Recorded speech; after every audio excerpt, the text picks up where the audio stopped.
unmuted myself. I hope everybody can hear me.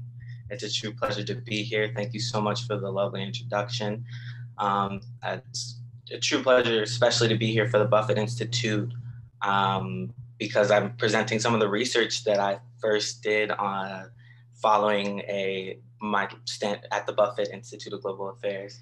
And it was with a dissertation travel grant that I first visited Sinaloa in 2018, and I'm presenting a little bit of that research here today. So, so it's a true pleasure also. So thank you very much for the invitation. Before I get going, because abolition is always relevant, and I'm going to be talking about a region in Mexico that is heavily policed, heavily militarized, and at the same time lacks the resources that could otherwise go into it. I have to say that I stand with the AFAM department. I stand with No Cops, NU community No Cops, and the history department against what Morty has said and his lack of support. And I have to start with that because I'm talking about an area that currently is going through their own defunding conversation, but it's in a rural context. That said, I guess I'm going to share my screen so you can see where I am going.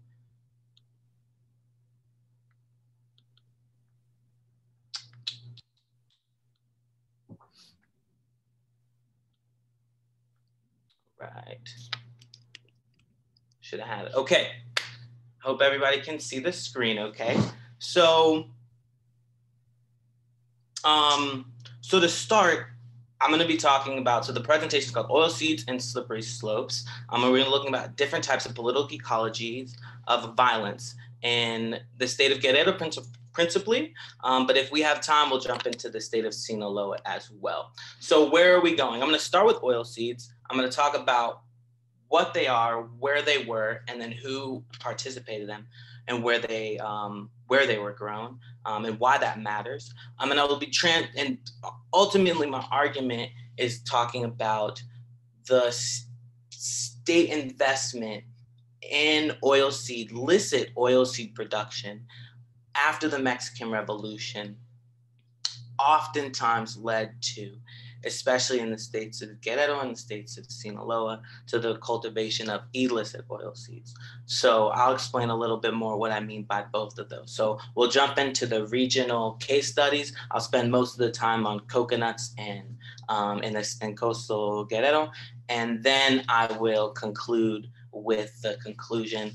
I'll maybe talk a little bit about environmental racism, or at least the impacts on particular communities in the coast. But please, if I don't get to that, I hope that also comes out in some of the questions as well.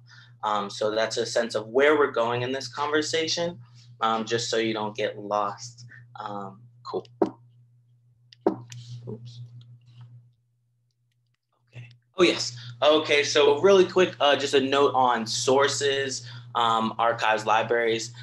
Thanks again to the Buffett Institute, because without them, I would not have been able to go to Archivo General del Estado de Sinaloa in 2018. And honestly, I'm not sure if I would have been able to get a jump start into the Fulbright application to work with CDE. So thank you again to the Buffett Institute. Thank you to CDE. CDE, I actually gave the first presentation for CDE's think tank and university, economic university in Mexico City. Also has a think tank on drug policy. They invited me to talk them in Oxford University. I gave my first iteration of this presentation in May, and it's super exciting to give it again. I feel like I'm coming full circle to do it here with the Buffett Institute. Here's a list of some of the archives and libraries that I've worked in, and while I don't have time to thank them each individually, the archivists that each of them have helped me immensely. Okay, so my arguments and a slippery slope, because a slippery slope's not quite an argument. It's technically a logical fallacy, right? To explain laws of unintended consequences, to show correlation as opposed to causation. I'm a PhD student, right? I am not finished the dissertation. Even when I finish the dissertation, I might not have a nail on this answer, with absolute certainty, right? But I see patterns, and I'm highlighting the messiness of those patterns. I feel like that's what historians do. So that's the slippery slope. But my arguments, the ones that I'm trying to make a little bit more concrete today, are that oilseeds were important to and connected national, state, and local economies in the post-revolutionary period in Mexico, other places as well, but I'm going to focus on Mexico, obviously. And the second part of my argument is this investment, this broad spectrum development in oil seeds led to three forms of oilseed related violence: agrarian, economic, and ecological. And I'll bring those out a little bit more as we get into the case study on Guerrero and maybe Sinaloa, if that comes up. Okay, so just to kind of just add a little bit of some material traction maybe to this notion of slippery slopes. I will be talking mostly about the Pacific. And if you can see on the map here on the left, this is ajonjolí, which in Spanish, which in English is sesame seeds. And in the 1950s, this map is showing the 1950s production of ajonjolí in the coast of the Pacific coast of Mexico. I mean, it's grown in other places too, but it's principally grown in the state of Sinaloa almost entirely, and the state of Guerrero entirely. So both in the coast and then also in Tierra Caliente right there, right? This map over here on the right is a map in 1976 of Operation Trizo, which took place. It was a chemical eradication program that took place in Mexico to use organophosphate chemicals, herbicidal chemicals, dropping on large growths of illicit oil seeds, in this case, marijuana and opium. And if you can see, there's a similarity, there's some overlap. And if I was able to show you the 1950s map of cocoteros, which are coconuts, which I'll focus on in Guerrero, you would also see the concentration was here and here and here, right? In the southern coast. And if I had a map of algodón or cotton, you'd also see that while it was a little bit more spread out, you did see concentrations here and here. So so in thinking about political ecology, which is a pleasure here to talk about, I'm gonna be using that tool, right? To think about political economy, adding another layer, right? Political economy is more thinking about the management and the social control of those spaces. And I think the political ecology, adding logos in the equation instead of the nomos of economy, is adding the questions of life itself. Like actually, like, the difference between biography and biology, right? The study of how life is written and the study of a life is right, how it exists, right? So in a similar way, so I'm adding those questions to the political ecology level to add, because there's so many histories of political economy and region in Mexico. I mean, that's bread and butter in studying Mexico, studying region and studying political economy. But I think adding the chemistry, adding the biology, adding these disciplines that help develop a more ecological perspective, help us make this logical fallacy of a slippery slope and help us postulate and find these patterns, and in some ways find really concrete examples of where the state's presence, right? That's the point. I mean, that's also one of the major arguments too, is right.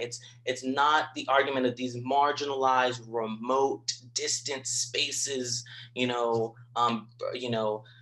devoid of state presence and bereft of the ideas that are necessary for social insecurity to be secure or whatnot, right? That is not the case here. This is looking at the oilseed, the investments in these regions, shows that it was actually the state's presence. Perhaps, sometimes, environmental factors come into play, but oftentimes it was clear error on the role of the state that oftentimes led vulnerable areas to be more vulnerable farmers to turn to other forms of agriculture to make ends meet, right? So where, right? Where? So I've talked a little bit about through that map where they were grown. So I want to highlight. Oops, sorry, knocked my computer a little bit. So I want to highlight the Pacific Coast here because it's a dry tropical region. Wherein oil seeds develop the best, most concentrated oil. I was talking to a botanist, Maya L. Allen, the other day in New Mexico, who studies dry farming, and she was telling me that a lot of plants in dry tropical areas to protect their water sources, because in these regions right here, they go 7 months without rain, right?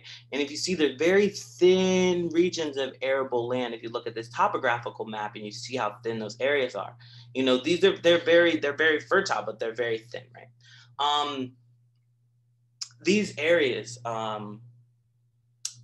because they have such prolonged drought, oftentimes the insects and the animals in the areas look to the plants for water, right? So they have mechanical defenses like thorns, right? Often that help discourage this behavior, right? But they also have mechanical defenses in oil production to actually discourage trying to get the water because it's contaminated or it has oil in it, or toxins in the case of marijuana or opium, right? Oftentimes this is how plants protect their own water sources, right? And how there's the coevolution over time. And this is something I need to look more into. She was describing how mustard greens, they co-evolved with many types of butterflies. So the reason why they have so many different types of spice patterns is because of their coevolution trying to deter caterpillars, right? And I think there's very similar instances happening in the coast of Guerrero and Sinaloa, where it's because of the prolonged drought, and because of the ecology of the region, the dry shrub, and the amount of pests that exist in those regions, the coevolution creates the types of oil seeds that are the most profitable in terms of the best oil production, but then also perhaps sometimes the most toxic in terms of maybe sometimes the best quality toxins for THC in the compounds that create opium, heroin, opium, and the like, right? So quality oil seeds, what are we talking, right? Like, what is an oil seed? Why would that be important? How could it be profitable? So I'm just going to zoom in just on coconuts, right? So in Mexico, there were a lot of different oil seeds because of its diverse climates and various dry ecologies, right? Concentrated in the Pacific, but everywhere, right? Mexico was one of the largest producers of cotton, coconut, sesame seeds, peanuts, castor beans, linseed oils, soy, safflower, and many others, right? So in many ways, Mexico was an oil basket, if you will, a cornucopia for oil seeds, right? And these oil seeds in the early 20th century were essential to the production of numerous edible products, for instance, in the United States, Crisco, made out of vegetable oils, right? The rise of vegetable oils beating out animal fats in cooking processes, but then also that transitions into processed foods, right? Where we now in the middle of the 20th century, we have, you look at the back dietary, components of any label, and you'll see a list of safflower oil, peanut oil, all of the likes, right? So this is just looking at coconuts. You can see just different parts of the coconut, from the roots to the trunk, to the leaves, to the coconuts themselves. Each of them creates dozens of different products, right? So during agrarian reform in the 1930s, when President Lázaro Cárdenas tried to redistribute thousands of hectares of land to farmers, many of those farmers were in cooperative ejidos that were directly tied to oilseed production industries like soap factories, vegetable oil factories, and other industrial factories. All of these were burgeoning in the 1930s. I believe there were of the like 106 soap mills and 69 oil factories in Mexico in the 1930s that were all being funded by these new ejidos creating these products, right? Okay, so I'm gonna skip over this map really quick of where they're grown, but this is just a little map of Costa Chica and Copala and the coast of Guerrero. And if you look really closely, I'm looking closely like you, that helps you see better. But if you see these green areas along this river, and you see this green area around this lagoon, those are the huertas of coconuts, of the cocoteros, that were grown for these various products in the 1930s and 40s. And throughout the 1940s to the 1970s, the investment in these coasts to grow only becomes more and more. So by the 1970s and the 1960s, Guerrero is and in Costa Chica and Costa Grande and the coast is the region producing the most copra for coconut oil production in the hemisphere, competing in the world with India and Indonesia. So this is just an example of different newspapers in the 1930s and early 40s, the different campaigns mentioning that, Guerrero has a brilliant future because of sesame seeds, or, this is sesame seed in particular. But coconuts were even more gained a lot of that attention, right? So who, right? So the last part before we get in our case study of Guerrero, which I already can tell we're gonna probably have to leave Sinaloa to questions. But who was involved in this oilseed production? So I showed Copala, which is a community in Costa Chica. It's known for its Afro-Indigenous and Afro-descendiente populations. But this picture is actually from Costa Grande, but it's also an Afro-descendiente family drying the coconuts out so they can be pressed for oil. And I think this is a really important picture because early on, I think this picture was taken in the early 1950s.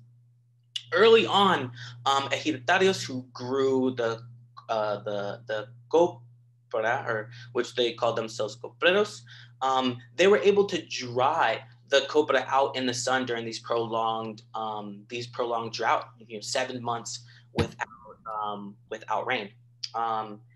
But as the economic pressure and competing factors of synthetics, the synthetic market that was creating, new synthetic compounds that could go into vegetable oils, or different industrial chemicals, or soap, for instance. A lot of people don't realize that the soap is nothing but organic vegetable oils, but detergent or inorganics. So that's like the one distinction between the two. Most soaps are actually detergents these days. They're still labeled as soaps because I think we just have like a cultural sensitivity to that. But the rise of detergents made this life for these families a little bit less possible because they started to have to invest in drying centers so they could dry throughout the year, so they could dry, in racks instead of just on the ground, because then they were beholden to, investment. So who was investing? And Anderson Clayton is probably the most famous and the most important company to look at in terms of who was investing in oilseed production in Mexico in the 1930s, 40s, all the way up into the 1970s.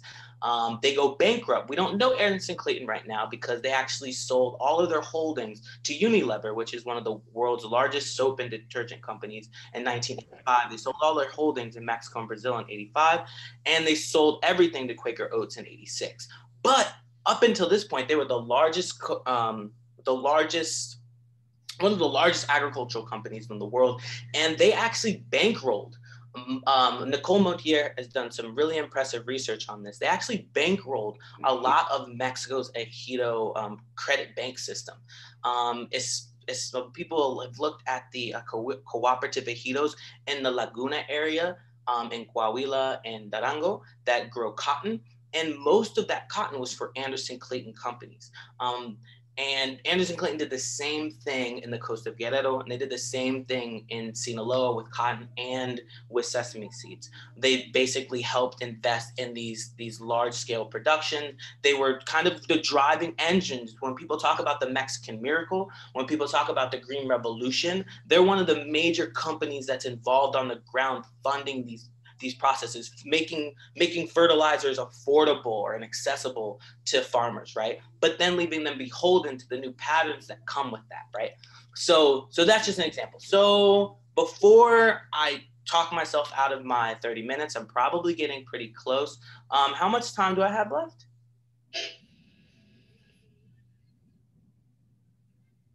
I should probably just keep on going. 10 minutes or so, Jason. Don't worry. Perfect. All right, definitely. I definitely can get through this with Guerrero, and we can leave Sinaloa for questions. So you can essentially write the history of Coastal Guerrero through oilseeds. So right here, this map on the left is a map that tries to show change over time. So on the side, you see cacao, algodón, copra, café, ganado mayor, and arroz. So this is showing that chocolate, coconut, or chocolate, cotton, coconut, coffee, basically cattle and rice were grown in these areas. So starting in the early like almost right after, the Iberian expansion is taking place in what was Nueva España, cacao or chocolate plantations were one of the major commodities dominating the the littoral, right? The political economy of the littoral, and it was one of the major commodities around which the Spanish justified bringing enslaved African populations after diseases killed many of the local Amusco, um, uh, Mesteco, Tlapaneco populations and Nawa populations in the coast, right? But after cacao kind of peters off in the 18th century, algodón has its rise from the 18th century and 19th century. It really doesn't fall off as this map suggests, but it does fall off compared to coconuts, right? So you can just see as the rise that across 400 years, how oil seeds had dominated the coast. And you could argue that starting in the 1960s, marijuana is the next, oil seed that dominates. And you could argue that starting in the 1970s, it's opium that takes over. So I'm really kind of tracking that history. So, and then this advertisement that you see here on the right is an advertisement from 1942, essentially advertising that Mexico needs coconuts to help the war. Essentially, the coconuts were essential for a lot of military purposes. I mean, going back to World War One, the husk in the gas mask is actually husk from a coconut, right?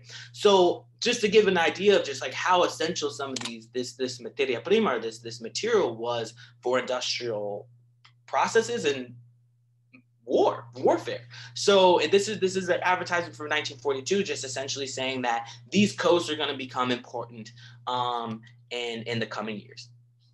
So I want to focus a little bit on Atoyac de Alvarez, and I think it's an important community to focus on for assortment of reasons. One, it's named after Juan Alvarez, who not only did he bring coconuts to this region in the 19th century, but he's probably one of the most important figures in Mexico's 19th century, and he's yet to really get his due.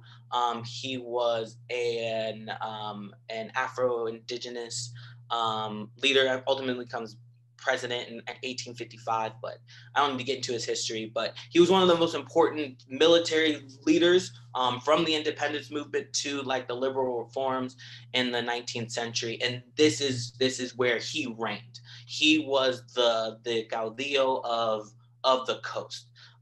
Throughout the 19th century, his son Diego becomes the governor of Guerrero, I believe 3 times in the 19th century. And during the rise of Porfirio Diaz, basically there's war over control of the coast, and which is something that you see up until the 1970s, where you see, you know, the what people call the new share or lion of Atoyac is Lucio Cabañas, right? Who is the leader of the Partido de los Pobres, or the Party of the Poor, who run into the Sierra and raise hell for years against the Mexican state, in the Cold War context, in the context of the dirty wars in the 1970s. That happens right here in this place, where after the revolution, there is, if you see this weird kind of cadastral distinction in the middle of this mess of ejidos, you have this military colony, of what were which were called the Vidalistas. In Vidales, who was friends with Lucio Cabañas' uncles, actually, had, in a similar way to Juan Alvarez, fought for control of the coast in the post-revolutionary period. He lost, but he was able to keep this kind of military ejido fiefdom, where they were gifted a coconut plantation off of the haciendas around them, the hacienda of Cacalutla, the hacienda of Papaya, the hacienda of Cabañas. You could just see, they described this ejido just like they described all these other ejidos. If you see this in the ejido map from the Agrarian Archives, if you see, they were described as enclavada, which you hear and it's like they were enslaved. No, they were nestled.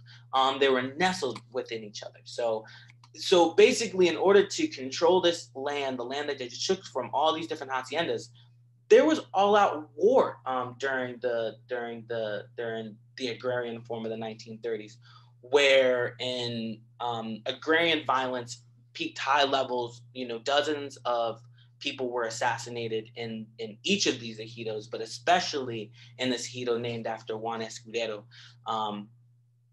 which was run by the Vidalistas.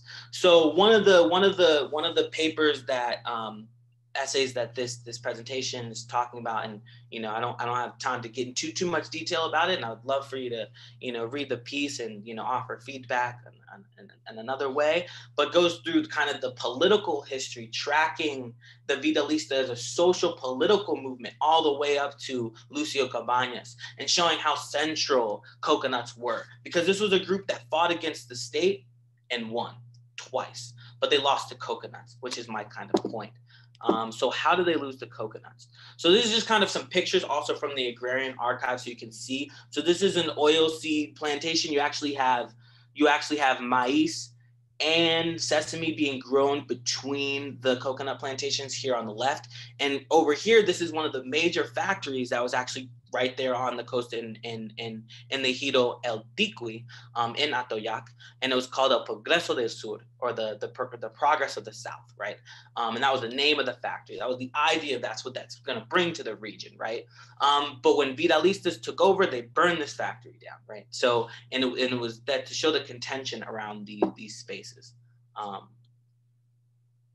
These are just some other pictures of life in the coconut plantation in the 1950s. At one point, you were able to grow corn between the coconut trees, but after a while, with competition growing for an assortment of different reasons, and I think it was from the 1960s to 1970s, it went from 70,000 hectares to 128,000 hectares. I mean, they weren't able to grow sustenance crops in the same way, and they were beholden to companies in new ways. So I kind of talk about this kind of economic violence that goes from the rise of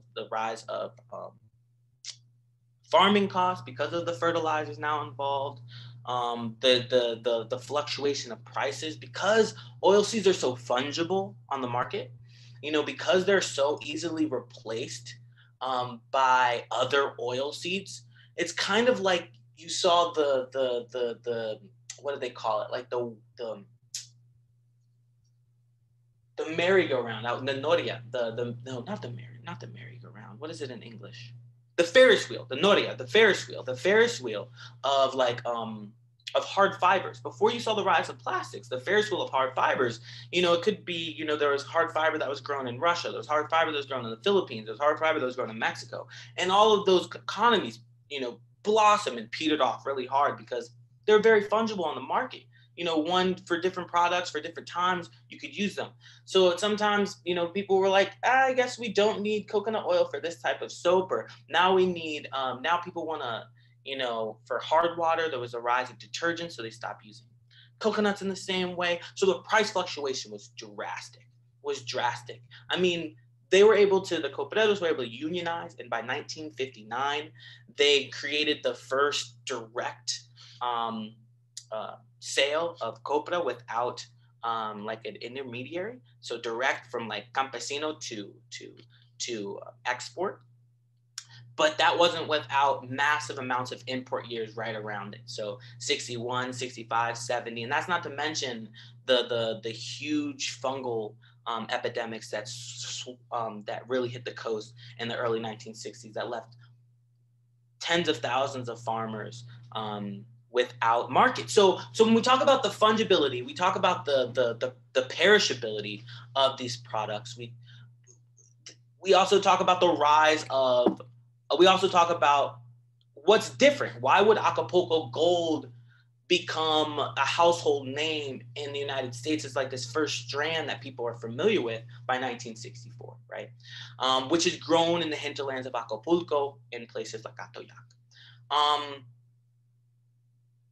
think it's largely because, in many ways, well, one, you have a very similar process, industrial process, where you know that you can refine an oil seed down to its non-perishable component, that it can wait for harvest, or it can wait for the market, excuse me.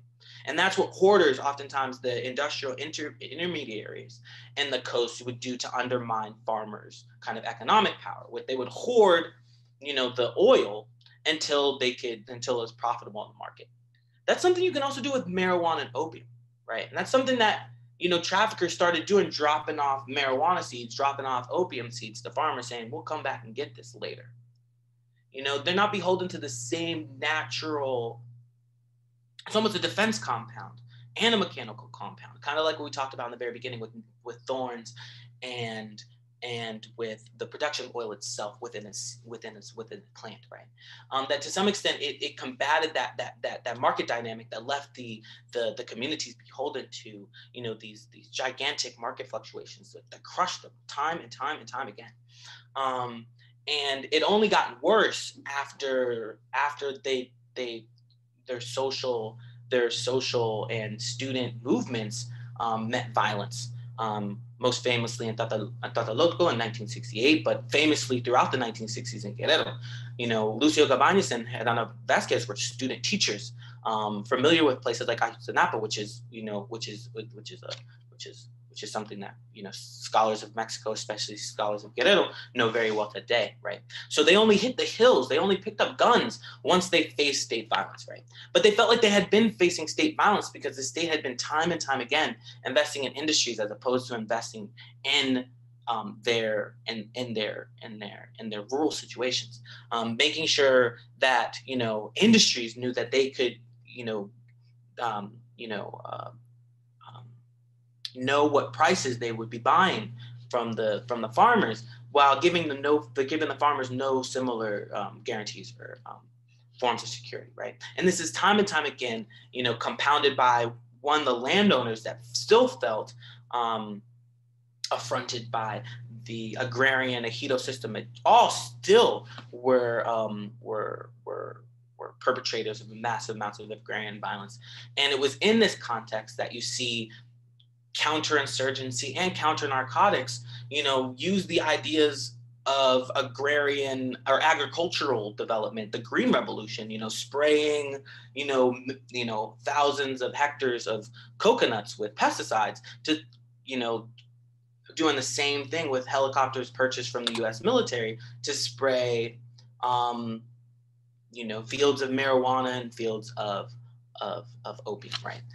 So it's kind of showing how in the 1960s this all kind of comes to a front. Again, there's no smoking gun. Again, I'm not presenting any form of causation, but I'm showing a pretty strong slippery slope between the economic, social, and ecological violence tied to Yes. So I think I'm running out of time, so I'm not going to spend any time on Sinaloa. I can answer some questions, but I just wanted to highlight a little bit about kind of this uneven toxic exposure. So this top picture is a picture of in the 1960s of planes spraying DDT on Acapulco for agricultural, and in this case, actually for public health reasons, for against malaria. But in the 1960s, you see how there's a transition from just agricultural and public health use to using aerial eradication on those very hinterlands behind that developing building, this developing hotel in Acapulco.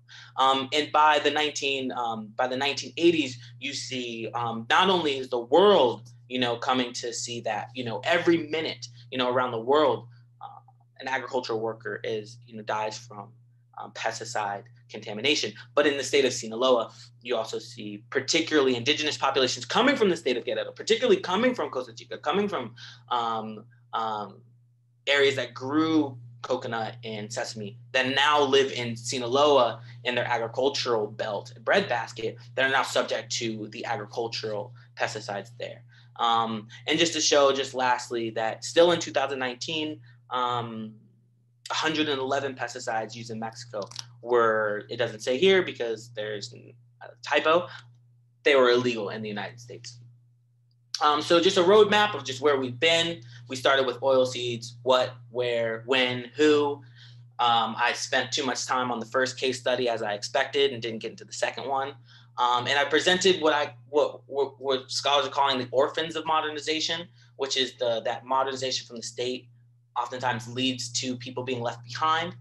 I don't really like the term orphans, so I'm using the term maroons because I'm looking at a place that was built off of the culture of Cimarrones, or the runaway enslaved people who built communities for themselves in the coast. And and this is just a final plug just on something that I'm working on right now with my research team, Noria, Mexico, and Central America. We're going to have a set of conversations coming out November through December on gender, geography, and violence against women. And we'll be talking to folks from Vice News, Teen Vogue, The Guardian, Pia de Página, many more.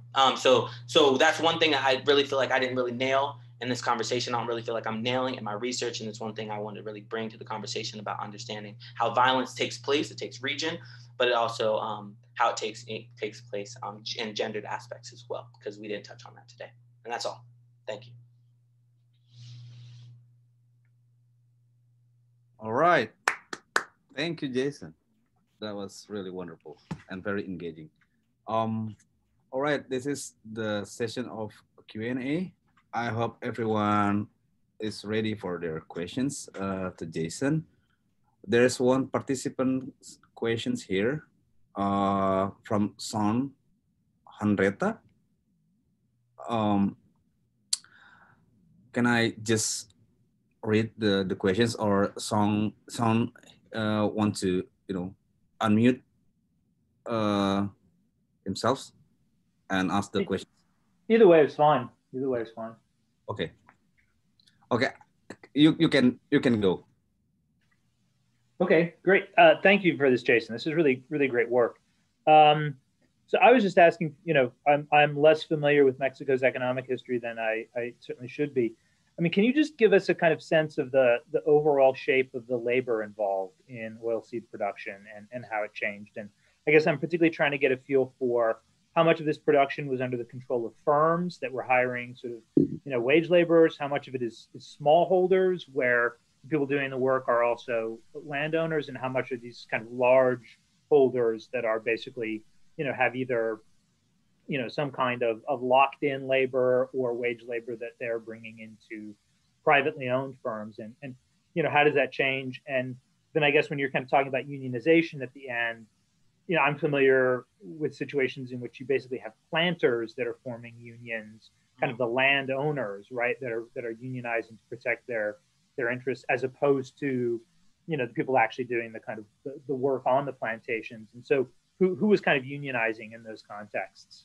Yeah, that's a fabulous question. Thank you so much. And No, I think if you talk to ejidatarios today, or the ejidos, or the collective farmers, right, that live in these collective units called ejidos, they would say outside and inside that all ejidos are caciques, or are like power holders, right? In the sense that, they could wield violent forms of political and social power over spaces, right?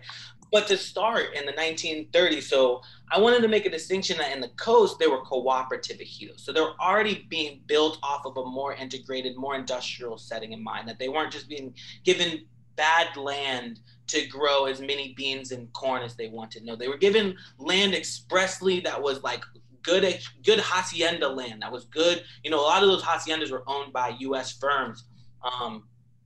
In the 1910s and 1920s, right, that were taken from U.S. firms that still exist. So there's a renting situation too, right? So ejidos, so for instance, with coconuts, right?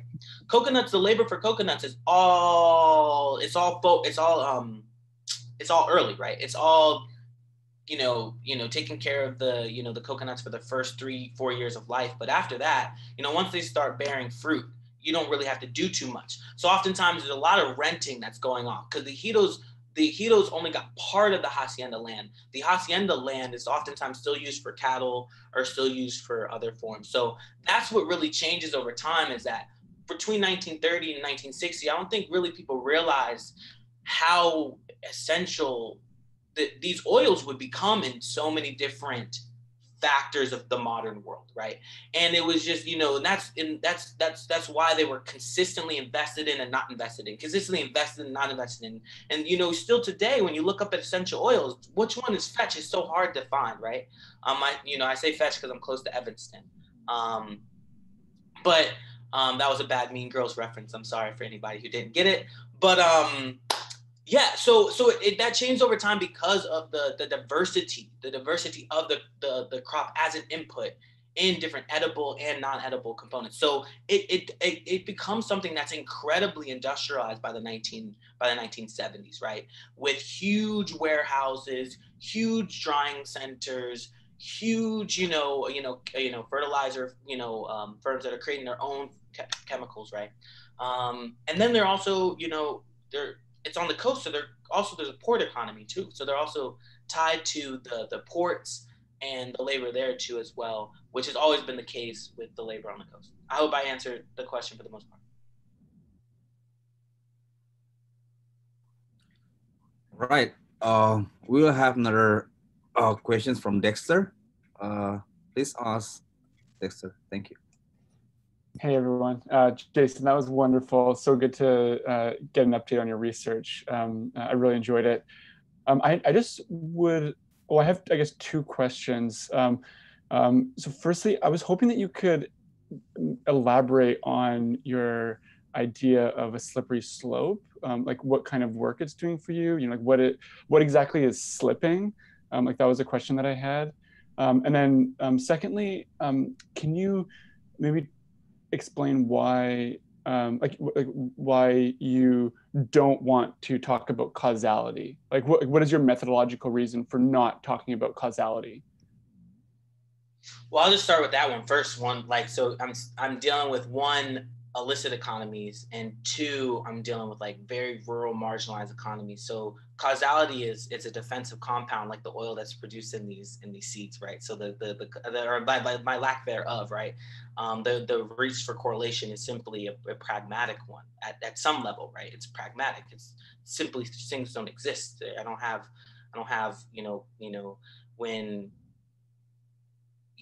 when people resort to violence, extralegal violence, because they can't resort to the law to handle disputes. I mean, it's not recorded in the same way, so, and that's the same thing applies, with the backward linkages towards other forms of with illicit oilseeds. So a lot of the if I could tell a causal story, I would, if that existed in the realm of what historians can and can't do, right?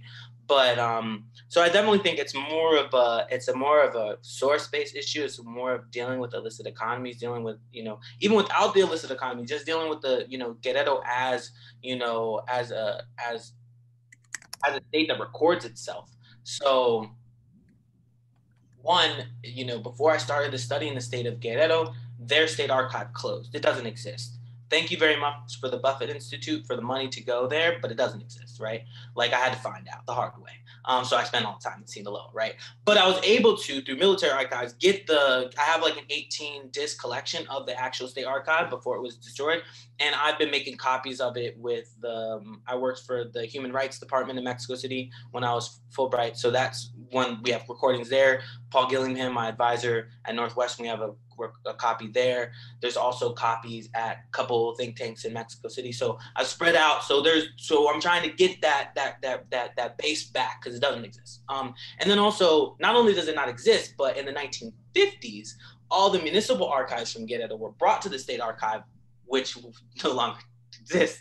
So there aren't municipal archives either. So a lot of it, again, it's like I'm using just like my reach to correlation, my reach to different disciplines is also to some extent a sign of weakness as opposed to a sign of strength. Maybe I turn into a sign of something that's strong, but it's definitely like my reach to chemistry, my reach to, biology and botany are because there aren't the sources and I'm trying to, do that. And luckily it's very cool that it helps the work of like forensic architects, looking for bodies, in these same spaces because Guerrero is a super violent place with mass graves everywhere. But like that wasn't necessarily an expected thing. And your first question about what is a slippery slope, I think I've kind of addressed that a little bit with kind of my first response. But it's just kind of I'm not sure it's something I'm gonna like keep in the dissertation. I think it's a nice opening as like a graduate student to say like, I'm not completely sure. I'm looking at this in this way. It's my way of presenting it. And also I think I also like the poetic latitude of, I didn't mention the actual slopes, right? So you saw what's sloping, what's slipping, right? So that's actually something distinct about oilseeds in their ecology and how they grow, is that they grow best on sloped land that relieve a certain type of sunlight, that have the irrigation move away at a certain speed, at a certain rate, certain time, right? So both coconuts, sesame seed, marijuana, opium, all grow distinctly well on slopes, right? So it's like, and they're oil seeds. So I thought that was like, they're slippery. So like, that was all just me that was my philosophy major hat on, trying to be artsy fartsy. So really, I just thought it sounded cute. And I thought that it might stick or slip. I don't know. It was.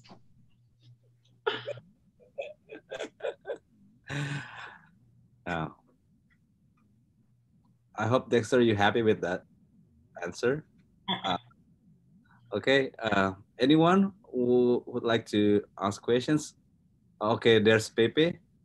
Please unmute yourself. Okay. Hi, everyone, and hello, Jason. This is really great topic, and I always love seeing people studying agrarian things. It's very rare in this country to actually study that. I think my only question, based on my understanding of your data, this is like a telltale of monoculture gone wrong. But then because like you see this kind of story in a way, of course, it takes different forms with palm oil. I'm studying palm oil, Ara's studying palm oil, a lot of airmen in EDGS studying palm oil for some reason. I don't know why.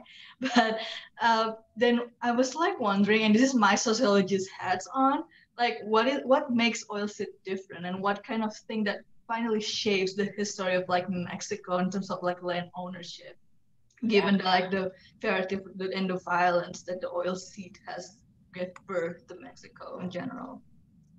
Yeah, that's a great question. I think one thing that I thought made it distinct was the slippery slope itself. So like looking at like where licit oil seeds grow and where illicit oil seeds end up growing. And that distinct connection, I always thought like you can't necessarily, yes, you can track like through power and land tenure, you could track like that with like coffee. In Atoyac, like literally you can do the same thing in the same municipality, go up the Sierra, and you can look at cap coffee, and you can look at where opium started as opposed to coconut, right? So in marijuana. So there's within the same municipality, right? You could see a distinction, right? But yeah, I mean, so there's one is that kind of, but I think that oil seeds is so, to me, oil seeds, and that's why I mentioned fungibility, is like, when you think about monoculture, you think about it's something that can fail because of something so singular, like it's something so singular in the environment, then also something so singular in the market too, right? But I thought that oil seeds were like, one, they were like drought resistant. They oftentimes were pest resistant. So like they fought back so much, like as they're in like through their own botanical, lives, right? They fought back, but then also like on the market, they fought back because they were so diverse, but that felt like that same fungibility left the farmers, right, beholden to like, or just like they felt all the adverse effects of that ability to diversify on the market, right? So I thought that, to me, that I felt like that was something not inherently distinct, right? Like more maybe the ecological bit is a wee bit more, but that's a great question about what is distinct, because I think one of the things I think is so powerful about it is it's not, right? You can travel around the tropical world and you can go to, right now, palm oil is huge, right? You look at West Africa, you look at Chiapas, you look at Colombia, you look at Honduras, all of them have palm oil connected to drug trafficking organizations. Every single place, right? So like, and so to me, it's like, but then I don't know Southeast Asia. And I know, but in Southeast Asia, you can look at places that have coconut and marijuana and opium grown in similar places, right? So like what's really cool is, so my Noria group is an international group of researchers and journalists, right? But I'm only in the 27 group team in Mexico and Central America. But since we started my co-edit series with my colleague Alex Avina, the Southeast Asian research team of Noria has started a similar series. Like they want to do a series on agriculture and violence. So our colleagues in Southeast Asia have already picked up on what we're doing on oilseeds, and they're hopefully next year going to have some really cool stuff. Because I mean, you could look at this history in the Mediterranean world. You could look at this in Near East. You could look at this in the Southeast Asia. You can look at this in South America. I mean, there's just an interesting connection between like coastal economies, dry, like that weird. A lot of people think about the tropical world as this really humid place, but oftentimes it's not. And I think thinking about that alone, right? Just thinking about that alone makes you change your head about what grows there, right? And how they're actually not super easy places to control or to, so there's a lot to think about that. But I do think that part of why the oil seeds, gains traction, is that it's super broad, and there's a lot of oil seeds. I mean, I don't even look at temperate oil seeds. I'm really just looking at tropical ones, right? I mean, I'm not really even looking at, what is it, like, there are weird names, like rapeseed oil and other ones, and then I'm not even looking at temperate oils, right? But yeah, I think it's powerful in its lack of, it's both specificity and lack thereof. Right. How about that, Pepe? That's a really great answer, and I will copy that. The fungibility part is really important, because I feel like oilseed is also like, in terms of like technical things, they produce more carbons. This is to make more contentious than any like part of any crops, and like that's why it will, and it's how banal it is, actually driving like everyone there precisely because it's so banal. Oh my goodness. I haven't even gotten to I have a whole dietary aspect of this argument that I haven't even touched, right? The rise of the diet that's Michael Pollan put it best. He's like, our diets have shifted from a diet of leaves to a diet of seeds, right? Like a diet of omega-3s to a diet of omega-6s, right? And if you look at processed foods, if you look at even if you look at it at the botanical level, because crops that have more omega-6s like oil seeds are less perishable in the field, we actually now grow strawberries, spinach, lettuce with more omega-6s than omega-3s, just so they actually last better and are more profitable in the market, right? So no, the oil seeds have completely changed our modern world, in ways that I could talk about. But yeah, that's my 3 prongs of my argument are narcotics, afrodescendientes, but then also the change of nutrition in Mexico. And the kind of the people talk about the divestment and the Mexican countryside with NAFTA. And I think that you can look about it earlier. And I think oilseeds is a really interesting way to look at the neoliberalization of the countryside before NAFTA, like before the rise of neoliberalism and, you know, the decline of the Mexican miracles, the Brazilian miracles, the Indian miracles, the Indonesian miracles. Like if you look at the production of oilseeds within those miracles, you already see aspects of neoliberalism there. And that's like, and I think you could really hit that with nutrition. Like, so that's like, I haven't even gotten to that bit. I think that bit hits hard. And I'm really excited to do more research, working with political scientists and, you know, nutritionists, people I wasn't ready for, but you know, I'm excited to see where that goes. Great, great, great. Thank you, Jayson. No, thank you. Anyone? If you still have questions, please unmute yourself and ask the questions directly to Jayson.